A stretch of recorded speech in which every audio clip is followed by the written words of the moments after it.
Oke teman-teman, saya akan menjawab pertanyaan dari salah satu teman kita namanya Kak Tehfat. Oke, kita bacakan dulu untuk pertanyaannya atau tanggapannya di salah satu komen di video kita. Bang, kalau saya suka cepat lelah, gerak dikit aja bahkan nggak ngapa-ngapain aja nafas terasa ngos-ngosan. Dan cepat sekali aliran nafasnya, itu bikin saya trauma. Bagaimana cara mengatasinya? Oke, untuk tak Tefat, pastikan dulu untuk teman-teman semua yang baru bergabung untuk like video ini dan subscribe video ini agar mendukung kita ya untuk mengembangkan channel ini agar lebih bermanfaat bagi teman-teman kita yang mengalami keluhan seputar lambung ya. Saya adalah pejuang lambung juga, pejuang asam lambung. Saya pernah mengalami GERD yang cukup berat lah atau cukup eh, kronis ya, bukan kronis sih, akut sih ya. Akut tiba-tiba, namun efeknya sungguh luar biasa sekali. GERD saya sudah terjadi leaky gut juga. Oke, untuk Kak Tefat, ini suka cepat lelah ya. Gerak dikit aja bahkan nggak ngapain-ngapain, nafas ngos-ngosan. Nah, nafas ngos-ngosan dulu itu adalah GERD ya. Sesak nafas karena asam lambung. Oke. Kemudian cepat lelah, nutrisi kita tidak maksimal diserap oleh tubuh kita. Itu adalah ciri dari leaky gut, kelelahan kronis. Dan itu bikin trauma. Aliran nafasnya cepat sekali, itu detak jantung biasanya berdebar. Kalau di tensi biasanya tensinya tinggi biasanya.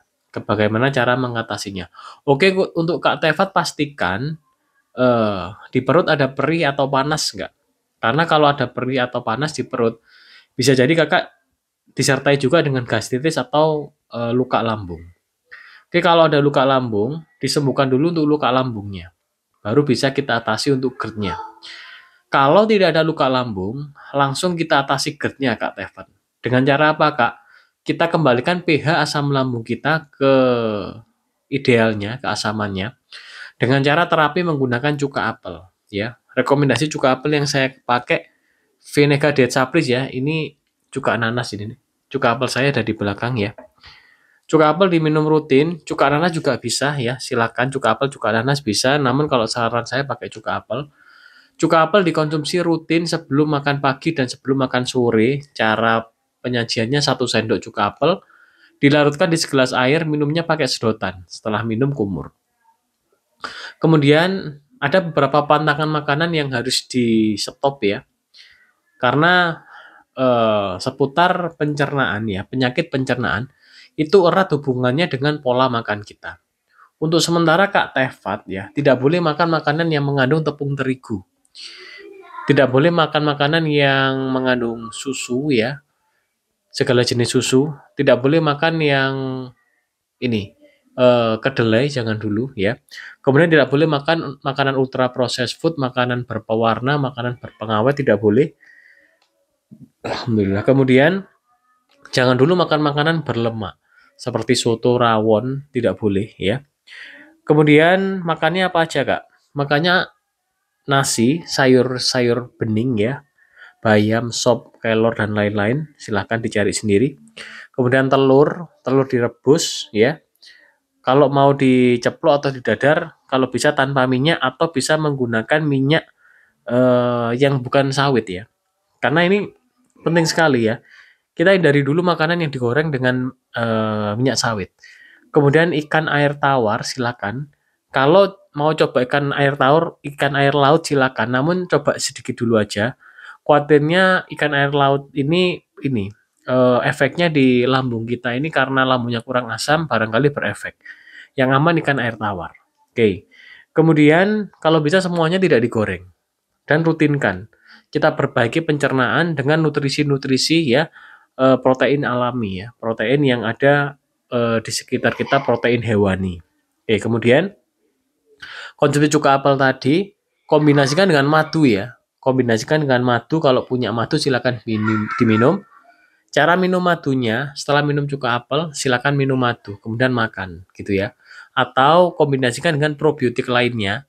Semisal probiotik cair, semisal ini probiotik cair. Setelah minum cuka apel, makan minum probiotik cair juga bisa. Atau setelah minum cuka apel, makan tape singkong, kemudian makan nasi. Makan tetap 3 kali sehari ya. Kemudian setelah makan kalau bisa maksimal minum di 3 teguk aja. Kasih jeda setengah jam baru minum 1 gelas ya. Kemudian setengah jam lagi minum 1 gelas. Jadi pola minumnya ini ada jeda dengan makannya. Dan makannya tidak boleh terlalu kenyang ya. Makan maksimal 60 atau 70% udah mulai terasa kenyang udah harus stop. Nasinya jangan terlalu banyak, 3 atau 5 sendok aja. Yang dibanyakin ini proteinnya, gitu ya, protein hewani. Nah, itu terapi yang saya lakukan di tubuh saya sehingga saya bisa pulih dari GERD ya dan leaky gut. Ya, saya menggunakan probiotik, ya, saya menggunakan vitamin dari madu, ya, saya menggunakan propolis juga, ya. Saya juga menggunakan propolis. Kemudian yang terpenting adalah makanannya. Kemudian pikiran tidak boleh stres, ya. Kemudian pola tidur dijaga ya, jam 10 udah harus kita siap-siap istirahat, kurang lebih 2 jam sebelum tidur kita udah taruh smartphone kita tidak boleh terlalu sering scroll-scroll, agar pikiran kita tidak stres ya atau tidak kacau karena terlalu banyak scroll itu video pendek 3 detik. Otak kita menangkap informasi ini terlalu cepat sehingga kurang bagus bagi kita yang mengalami keluhan seputar lambung. Kemudian jaga aktivitas juga, berjemur setiap hari, jam 8 baguslah berjemur atau seada waktunya saja, sesempatnya yang penting setiap hari berjemur. Laksanakan peregangan ringan seperti jalan kaki santai ya, kemudian olah nafas ya. Tarik nafas perut mengembung, keluarkan perut mengempis ya, itu adalah cara latihan pernafasan perut ya atau pernafasan diafragma. Itu penting sekali. Laksanakan rutin seperti itu, dinikmati kondisinya Kak Tekfat ya, dan semoga bisa cepat pulih. Saya dulu juga sama, malah saya lebih parah dulu ya. Oke, seperti itu Kak Tekfat, dirutinkan ya untuk cuka apelnya, kalau tidak dengan syarat tidak ada perih melilit. Namun kalau ada perutnya perih melilit, silakan komen lagi. Itu harus disembuhkan dulu untuk luka lambungnya. Barangkali ada perut perih panas ya, perih panas. Perih panas itu di perut itu ya, atau di perut kiri ya, atau di lambung, itu menandakan ada luka. Kalau teman-teman tidak ada luka, langsung perbaikan asam lambung dengan menggunakan cuka apel. Oke, seperti itu Kak Teva dan teman-teman semua. Terima kasih sudah menyimak video ini sampai habis dan mohon maaf apabila ada salah kata. Silakan komen bagi teman-teman yang mungkin ini kita belajar bersama ya di channel ini ya. Oke teman-teman, mohon maaf apabila ada salah kata ya. Wassalamualaikum warahmatullahi wabarakatuh. Salam sejahtera bagi kita semua.